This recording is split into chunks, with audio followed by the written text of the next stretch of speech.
دیکھو ایک بات خوب اچھی طرح سمجھ لو، اسلام 1400 سال پہلے مکمل ہو چکا ہے. کسی واقعے کی وجہ سے اسلام کو تبدیل نہیں کیا جاتا، بلکہ اسلام کی روشنی میں اس واقعے کے جو تقاضے ہیں ان پر عمل کیا جاتا ہے. ہمارے ہاں ہو یہ رہا ہے، واقعات کی بنیاد پہ مسائل نکالے جا رہے ہیں. 10 محرم کا دن سیدنا حسین ابن علی رضی اللہ عنہ کی شہادت سے پہلے بھی عظیم تھا، اور سیدنا حسین ابن علی رضی اللہ عنہ کی شہادت کے بعد بھی عظیم دن ہے. آج آپ نے ایک نعرہ بہت سنا ہوگا کہ جی اسلام میں فرقہ واریت نہیں ہے، ہم کسی فرقے سے نہیں ہیں. میں بار بار کہتا ہوں کہ یہ بڑا خوشنما نعرہ ہے جو سننے میں بہت اچھا لگتا ہے. کچھ باتیں سننے کی حد تک بہت اچھی ہوتی ہیں لیکن پریکٹیکل لائف میں ان کی ویلیو بالکل بھی نہیں ہوتی. جب آپ پریکٹیکل لائف میں آتے ہیں تو پھر آپ کو یہ فیصلہ کرنا پڑتا ہے کہ آپ کس فرقے سے تعلق ہے آپ کا. آپ سنی ہیں، شیعہ ہیں، معتزلہ ہیں، مرجیہ ہیں، قدریہ ہیں، ناصبیہ ہیں، کیا ہے آپ کا فرقہ؟ یہ کہہ دینا آسان ہے میرا کوئی فرقہ نہیں ہے. اس پر سب سے بڑا اشکال یہ ہوتا ہے، یہ میں اس لیے فرقے کی بات کر رہا ہوں کہ آپ کو بھی طے کرنا پڑے گا کہ آپ یا تو شیعہ بن جاؤ بھائی یا سنی بن جاؤ، ایک طرف ہو جاؤ. آپ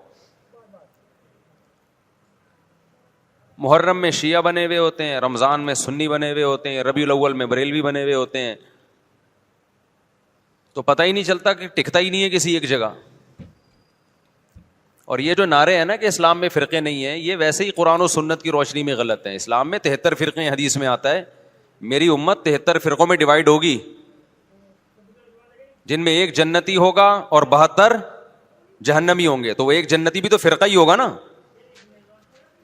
جس نے عمل نہیں کرنا ہوتا نا، وہ یہ کہہ کے جان چھڑاتا ہے کہ میرا کوئی فرقہ نہیں ہے، تاکہ وہ بے پیندے کے لوٹے کی طرح لڑکتا رہے، کبھی ادھر کبھی ادھر، کیونکہ عمل تو کرنا نہیں ہے اس نے. آپ نے دیکھا ہوگا نا سیاست دانوں میں لڑکتے ہیں، ادھر پیسے ملے ادھر چلے گئے، ادھر پیسے ملے ادھر چلے گئے، ادھر پیسے ملے ادھر چلے گئے. تو ان کو کیا کہا جاتا ہے سیاست کی زبان میں؟ لوٹا کہا جاتا ہے. بھائی تم ایک سیاسی جماعت کے بارے میں سوچو جو تمہیں صحیح لگے، پھر اس پہ ڈٹ جاؤ. تو اسلام میں بھی 73 فرقے ہوں گے، نبی نے فرمایا. عین ممکن ہے ابھی 73 نہ ہو، کم ہو، لیکن قرب قیامت تک کتنے ہو جائیں گے؟ 73.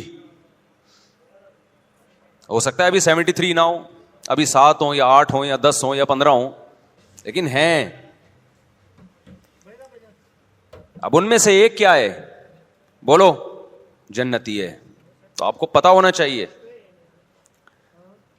موضوع سے ہٹ کے تھوڑی سی بات کروں گا کیونکہ اس بات کی بھی کو لوگ غلط پہلو دے سکتے ہیں کہ فرقوں سے مراد کیا ہے. یہ جو فروعی مسائل کا اختلاف ہوتا ہے ائمہ اربعہ میں، یہ فرقوں میں داخل نہیں ہے. یہ چیز رفع الیدین کے ساتھ نماز پڑھنا، بغیر رفع الیدین کے پڑھنا، آمین زور سے آمین آہستہ، یہ تو صحابہ کرام میں بھی اختلاف تھا. یہ تو صحابہ کے دور میں بھی تھا، حالانکہ صحابہ کے دور میں 2 فرقے نہیں تھے. تو قرآن و حدیث کی تشریح میں جب اختلاف ہوگا، اس اختلاف کو فرقہ واریت نہیں کہا جائے گا. یہ ان 73 فرقوں میں شامل نہیں ہوگا. جیسے نبی صلی اللہ علیہ وسلم نے صحابہ کا لشکر بھیجا کہ بنو قریظہ پہنچ کے نماز پڑھنا عصر کی، کئی بار یہ حدیث بیان کر چکا ہوں. راستے میں نماز کا وقت قضا ہونے لگا، بعض صحابہ نے کہا بھائی فوراً پڑھ لینی چاہیے، نبی کا حکم تھا، مگر نماز قضا ہونے کا تو نبی کو علم نہیں تھا کہ راستے میں قضا ہو جائے گی. بعض نے کہا نہیں، نبی کا مطلب کو چھوڑو، نبی کے الفاظ دیکھو، الفاظ یہی ہیں کہ نہیں پڑھنی. تو 2 فرقوں میں بڑھ گئے نا. ایک کہہ رہا ہے اثر پڑھنی ہے، ایک کہہ رہا ہے نہیں پڑھنی، لیکن نبی نے دونوں کو ملامت نہیں کی. وجہ کیا تھی؟ کہ یہ حدیث کی تشریح میں اختلاف کی وجہ سے 2 حصوں میں بٹے تھے، وہ رائے کا اختلاف ہوا تھا. تو یہ فرقہ واریت میں داخل نہیں ہے، یہ تو علماء میں ہوتا ہے، صحابہ میں ہوا. اس میں تو جس مفتی کی بات پر زیادہ اعتماد ہوگا اس کے فتوے کو فالو کیا جائے گا اور دوسرے پہ طنز نہیں کیا جائے گا. لیکن کچھ اختلافات اس سے اوپر کے ہیں. میں سمجھا پا رہا ہوں اپنی بات؟ آ رہی ہے نا؟ آسان مشکل بات تو نہیں کرنا میرا. کچھ اختلافات اس سے اوپر کے ہیں. یہ حنفی، مالکی، شافعی، حنبلی اختلافات یہ وہ اختلاف نہیں ہے جو 73 فرقوں والے ہیں. یہ تو سب ایک دوسرے کو برحق سمجھتے ہیں. ابھی آپ نے سنا ہوگا امام حرم نے خطبہ دیا مسجد نبوی میں بھی مسجد حرام میں بھی.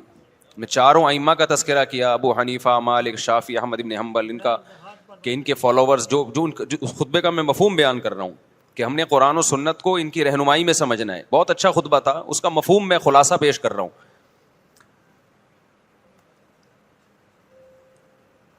تو یہ اختلاف تو فروعی اختلاف ہے، لیکن کچھ اختلافات کیا ہوتے ہیں؟ اوپر کے ہوتے ہیں. بیسک بنیادی عقیدوں کا اختلاف، ختم نبوت کا اختلاف. چھوٹا اختلاف ہے، بڑا اختلاف ہے؟ بڑا اختلاف ہے. قادیانی بھی اپنے آپ کو مسلمان کہتا ہے اور ہم قادیانی کو مسلمان نہیں مانتے. اب کوئی آپ سے پوچھے قادیانی ہو یا نہیں ہو، آپ بولے میں فرقوں کو نہیں مانتا. او بھائی تو جان چھڑا رہا ہے اپنی. آپ کو مینشن کرنا پڑے گا کہ آپ ختم نبوت کے قائل ہو یا نہیں ہو. اگر قائل ہو تو اس کا مطلب آپ قادیانی نہیں ہو. معتزلہ ایک فرقہ تھا اسلام میں، اس کی کچھ باقیات ابھی بھی ہیں. قدریہ ایک فرقہ تھا اسلام میں. خوارج ایک فرقہ تھا اسلام میں. بہت سے فرقے تو ہوئے، بنے اور تحلیل ہو گئے، اپنی اصل فارم میں رہے نہیں. کچھ لوگوں نے تقدیر کا انکار کیا، اسلام میں ایسے فرقے بھی پیدا ہوئے. اب تقدیر کا جو انکار کیا انہوں نے، یہ چھوٹا اختلاف تھا یا بڑا اختلاف تھا؟ بولو، بولنا پڑے گا آپ لوگوں کو پلیز. یہ بڑا اختلاف تھا، کیونکہ تقدیر کا عقیدہ تواتر سے ثابت ہے. تواتر سے اس کا انکار انسان کو گمراہ بنا دیتا ہے. اسلام نہیں مانتا ایسے شخص کو. کچھ لوگوں نے زکوٰۃ کا انکار کیا ابو بکر کے دور میں رضی اللہ عنہ. یہ چھوٹا اختلاف تھا، بڑا اختلاف تھا؟ بڑا اختلاف. ایک فرقہ وجود میں آیا، حضرت ابو بکر نے تلوار اٹھا کے ان کے خلاف جہاد کیا.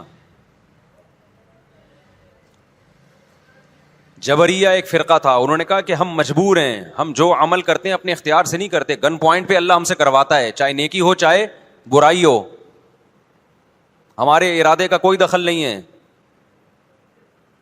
جبکہ اسلام کیا کہتا ہے؟ فمن شاء فلیؤمن ومن شاء فلیکفر. تم اپنے اختیار سے نیکی بھی کرتے ہو، اپنے اختیار سے گناہ بھی کرتے ہو.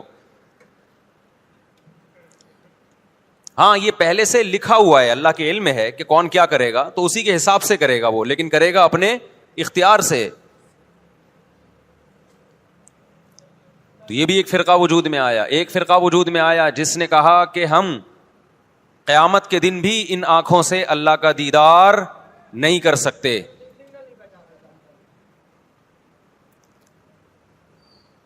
اہل سنت والجماعت کا عقیدہ ہے کہ مومنین کو قیامت کے دن انہی آنکھوں سے اللہ کا دیدار ہوگا. بہت ساری حدیث ہیں اس پر. تو جب اتنے سارے فرقے وجود میں آئے، یہ نبی کے دور میں نہیں تھے لیکن صحابہ کے دور میں پیدا ہونا شروع ہو گئے، پھر تابعین، وہ اب تک بنتے چلے جا رہے ہیں. اور جو شخص اٹھ کے بات کرتا ہے کہ میں فرقہ واریت کو ختم کرنے کے لیے آیا ہوں، میرا کوئی فرقہ نہیں ہے، تو سمجھ لو بغیر نام کے ایک نیا فرقہ وجود میں آ رہا ہے. کیونکہ جو اہل حق فرقہ ہے وہ تو ہمیشہ سے ہے، آپ کو اس کے اندر اپنے آپ کو شامل کرنا پڑے گا. نئی چیز مارکیٹ میں لاؤ گے تو حدیث میں آتا ہے میری امت گمراہی پہ جمع نہیں ہو سکتی. آپ جب نیا فرقہ لانچ کر رہے ہیں اور تمام فرقوں کو غلط قرار دے رہے ہیں تو آپ بزبان حال یہ کہہ رہے ہیں کہ پوری امت گمراہی پہ جمع ہو گئی تھی. جبکہ نبی نے فرمایا ایک ہمیشہ کیا رہے گا؟ ہر دور میں ایک فرقہ برحق رہے گا، وہ جنتی ہمیشہ رہے گا، وہ کبھی ختم نہیں ہوگا. تو آپ کو چاہیے یہ تھا کہ جب آپ نئی چیز مارکیٹ میں لائے تو آپ کو کہنا چاہیے تھا میں صحیح والے فرقے کو فالو کر رہا ہوں جو یہ ہے، دلائل سے اس کو ثابت کرتے. جب آپ نے سب کو غلط قرار دے دیا تو اس کا مطلب آپ خود غلط ہیں، پھر آپ خود ایک نئی چیز لا رہے ہو مارکیٹ میں. اب یہاں سے آپ لوگ کی سمجھ میں آنا ختم. یہ بات سمجھا کے بھائی تھک گئے ہیں ہم یار، اب مان لو. تو فرقوں کی یہ جو باتیں کر رہے ہیں نا زیادہ تر, ہمارا کوئی فرقہ کسی فرقے ٹوپی ڈرامہ ہے بھائی. تو کتنے سارے فرقے پیدا ہونا شروع ہو گئے. خوارج پیدا ہوئے جنہوں نے حضرت عثمان کو قتل کر دیا. خوارج کیا تھے کہ امیر کی اطاعت نہ کرنا اور باتیں یہ کرنا کہ ہم سسٹم تبدیل کرنا چاہتے ہیں, ہم برائی کو برداشت نہیں کر سکتے, ہم غلط چیز کو برداشت نہیں کر سکتے. تو حضرت عثمان پہ انہوں نے اعتراضات کرنا شروع کیا, آپ کا یہ کام غلط, یہ کام غلط. جو مخلص صحابہ تھے انہوں نے اگر حضرت عثمان سے اختلاف کیا ادب کے دائرے میں, مشہور حدیث ہے حضرت زید ابن حارثہ رضی اللہ عنہ سے لوگوں نے کہا کہ حضرت عثمان کی بعض پالیسیوں پہ ہمیں اعتراض ہے, آپ ان کو نصیحت کیوں نہیں کرتے؟ تو انہوں نے کہا میں تمہارے سامنے تھوڑی نصیحت کروں گا, وہ امیر ہیں, میں نے اگر ان کو سمجھانا ہوگا عزت کے ساتھ بند کمرے میں ان سے بات کروں گا, تمہیں خوش کرنے کے لیے تھوڑی کروں گا میں. تو یہ وہ لوگ تھے کہ جن کو امیر سے اگر اتفاق ہوتا, امیر سے اگر کسی بات پہ اختلاف ہوتا تو یہ شورش برپا نہیں کرتے, فتنہ نہیں پھیلاتے. اور جو فتنہ پرست ہوتے ہیں وہ لوگوں میں جا جا کے حکومت کے خلاف بغاوت کی ترغیبیں دے رہے ہوتے ہیں, اٹھو تلوار سے ان کو سیدھا کرو. تو تلوار تو نہیں چلتی, اس تلوار سے فائدہ تو نہیں ہوتا, اس تلوار سے کیا ہوتا ہے, مسلمان آپس میں لڑ پڑتے ہیں, امن خراب ہوتا ہے. نبی صلی اللہ علیہ وسلم نے ارشاد فرمایا خوارج کے بارے میں, یہ ایک ایسا فرقہ ہے, فرمایا ان کی عبادت ایسی ہوگی کہ تم ان کی عبادت کو دیکھ کر اپنی عبادت کو کم سمجھو گے, نیک اتنے ہوں گے دیکھنے میں. اور آپ صلی اللہ علیہ وسلم نے فرمایا ان کی تلوار ہمیشہ مسلمان کے خلاف اٹھے گی, بت پرست اور غیر مسلم ان سے محفوظ ہوں گے. آج دیکھ لو بغاوت کے نام پہ, اسلامی ریاست کے تحریکوں کے نام پہ مسلم ملکوں کو ہی تباہ کیا جا رہا ہے, مسلمان کو ہی قتل کیا جا رہا ہے. یہ کہتے ہیں پاکستان میں سسٹم تبدیل کرو, سسٹم ہم بھی چاہتے ہیں تبدیل ہو پاکستان میں, لیکن آئین کے تحت تمیز کے دائرے میں, تلوار چلا کے نہیں. کہتے ہیں نہیں ہم نے تلوار چلانی ہے, ہم نے الٹ دینا ہے. تو پھر جاؤ بھائی غیر مسلم ملک کو الٹو نا پہلے جا کے, وہاں پتہ ہے یہ تقریر کی بھی تو فوراً اندر ہو جائیں گے. سارا خون خرابہ مسلمان ملکوں میں ہی کرنا ہے تاکہ اور ہم کمزور ہو جائیں. مجھے بہت لوگ کہتے ہیں مفتی صاحب آپ سسٹم کی تبدیلی کی بات کیوں نہیں کرتے؟ میں کہتا ہوں بھائی سسٹم کی تبدیلی کی ہم بات کرتے ہیں, لیکن وہ جو گراؤنڈ ریئلٹی کے مطابق ہو, جو سوٹیبل ہو. ورنہ مبہم نعرے لگا دینا کہ نظام بدل دو, خلافت قائم کر دو, سسٹم چینج کر دو, ایسے مبہم نعرے لگا کے نوجوان طبقے کو آپ اندھیری گلی میں بند کر دیں, یہ بہت آسان ہے. ایسا جنازہ جس کو پتہ ہی نہیں کہ دفنانا کہاں ہے ہم نے. تو باتیں کرنے پر گورنمنٹ کی طرف سے کوئی پابندی نہیں ہے, باتیں آپ بہت بڑی بڑی کریں. جو علماء سسٹم تبدیل کرنے کی کوشش میں لگے ہوئے ہیں نا, وہ باتیں کیے بغیر لگے ہوئے ہیں. اور جنہوں نے نہیں کرنا ہوتا وہ بار بار یہ نعرہ کیش کراتے ہیں سسٹم چینج کرو, سسٹم. یہ ملا لوگ مسجدوں میں بند ہو کے بیٹھ گئے ہیں, یہ مدرسوں میں بند ہو کے بیٹھ گئے ہیں, یہ تسبیحیں ہاتھ میں لے کے بیٹھ گئے ہیں. آج کل ہر آدمی اٹھ کے نا ملا لوگوں کو اس طرح سے برا بلا کہہ رہا ہے, یہ ملا لوگ کچھ بھی نہیں کرتے, یہ مدرسوں میں بند ہو کے بیٹھ گئے, یہ دم درود کر رہے ہیں. بات کرو سسٹم کی تبدیلی کی. تو آپ کون سا سسٹم تبدیل کر رہے ہو بھائی؟ آپ بھی تو باتیں پھینک رہے ہو. اور جن ملا لوگوں کو آپ کہتے ہو نا یہ مدرسوں میں بند ہو کے بیٹھ گئے, کبھی آؤ ہم مدرسوں کی سیر کراتے ہیں آپ کو, تو پتہ چلے گا وہ سسٹم کی چینجنگ کے لیے کتنے مؤثر اقدام کر رہے ہیں. اور اب تک جو پاکستان میں اسلام بچا ہوا ہے وہ بھی انہی کی محنت کی وجہ سے بچا ہوا ہے. خالی پیلی کے دعوے, بس باتیں. ایک تو آج کے دور میں جس نے مشہور ہونا وہ مولویوں کو برا بلا کہنا شروع کر دے, اس کا منجن دبا کے بکتا ہے مارکیٹ میں. یہ سارے مولوی ایسے, سارے مولوی ایسے. لوگ کہتے ہیں ایک مسیحا آ گیا ہے بھائی, سب کو غلط کہہ دیا, اب یہ ہے صحیح. لیکن ان تلوں میں تیل ہوتا نہیں ہے, باتیں ہوتی ہیں باتیں. تو میں فرقوں کی بات کر رہا تھا محرم کے حوالے سے کہ آپ کو یہ مینشن کرنا پڑے گا آپ کدھر کے ہو, ادھر ہو یا ادھر ہو. تو میں عرض کر رہا تھا کہ اسلام میں بہت سارے فرقے پیدا ہوئے. ایک فرقہ پیدا ہوا جس نے کہا کہ قیامت کے دن ہم اللہ کا دیدار نہیں کر سکتے. تو ان تمام فرقوں میں صحیح کون ہے غلط کون ہے, اس کے لیے جو اہل حق لوگ تھے انہوں نے ایک معیار قرار دیا کہ یہ عقیدے جن کے ہوں گے تو ہم اس کو فرقہ ناجیہ سمجھیں گے, وہ فرقہ جو نجات پانے والا ہے. اور جن کے یہ عقیدے نہیں ہیں ہم ان کے بارے میں یقینی نہیں کہہ سکتے کہ قیامت کے دن ان کی نجات ہو جائے گی. وہ اللہ کی مرضی ان کو بخشتا ہے کہ نہیں بخشتا. اب آپ کہہ سکتے ہیں بھائی یہ علماء کیسے ٹھیکیدار بن گئے کہ بتائیں کہ یہ والا فرقہ جنتی ہے, باقی کیا ہیں, باقیوں کی کوئی گارنٹی نہیں ہے. تو علماء ٹھیکیدار نہیں تھے, علماء چوکیدار تھے. انہوں نے چوکیداری کی کہ قرآن و سنت کی روشنی میں غلط چیز کو اسلام کی طرف منسوب نہ ہونے دو.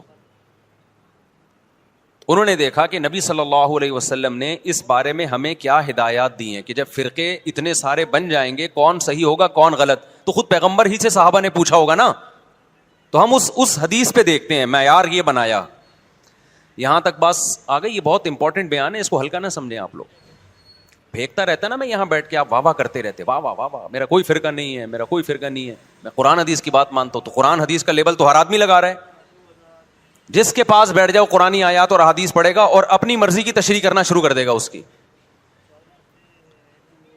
جناب پروفیسر غامدی صاحب بھی قرآن حدیث کی بات کرتے ہیں, رجم کا انکار کرتے ہیں. وہ کہتے ہیں کہ کل آپ کا امتحان ہے تو آج رمضان کا روزہ چھوڑ سکتے ہیں. یہ دعویٰ وہ قرآن حدیث کی روشنی میں کرتے ہیں. آئی بات سمجھ میں؟ جب ان سے کہا جائے قرآن تو کہہ رہا ہے کہ سفر میں آپ نہ چھوڑ سکتے ہو روزہ, اور بیماری میں, پیپر نہ سفر ہے نہ بیماری ہے, تو وہ اجتہاد کرتے ہیں کہ دیکھو سفر میں روزہ چھوڑنے کی اجازت ہے چونکہ مشقت ہوتی ہے نا, ٹینشن ہوتی ہے, پریشانی ہوتی ہے. تو امتحان میں بھی پریشانی ہے, قوم کا مستقبل داؤ پہ لگ جائے گا. لگا دیا نا قرآن و حدیث کی روشنی میں. پھر ان سے جب سوال پوچھا جائے کہ اچھا جی اگر سفر میں روزہ چھوڑنا ٹینشن کی وجہ سے, ہم تو کہتے ہیں چاروں ائمہ کا اجماع ٹینشن وجہ نہیں ہے, سفر ہی وجہ ہے, چاہے ٹینشن نہ بھی ہو. لیکن اگر اس کی ریزن ٹینشن ہے تو جس سفر میں پھر ٹینشن نہ ہو, آرام دہ سفر ہو, اس میں روزہ چھوڑنے کی اجازت نہیں ہونی چاہیے. یہاں کے وہ ڈنڈی مار جاتے ہیں کہ نہیں جی پھر بھی روزہ آپ چھوڑ سکتے ہو سفر میں. بھائی سفر میں آپ نماز کو مختصر کرو گے, 4 کی 2 پڑھو گے, چاہے ٹینشن ہو یا نہ ہو, تو سفر پہ مدار ہے, ٹینشن پہ نہیں ہے.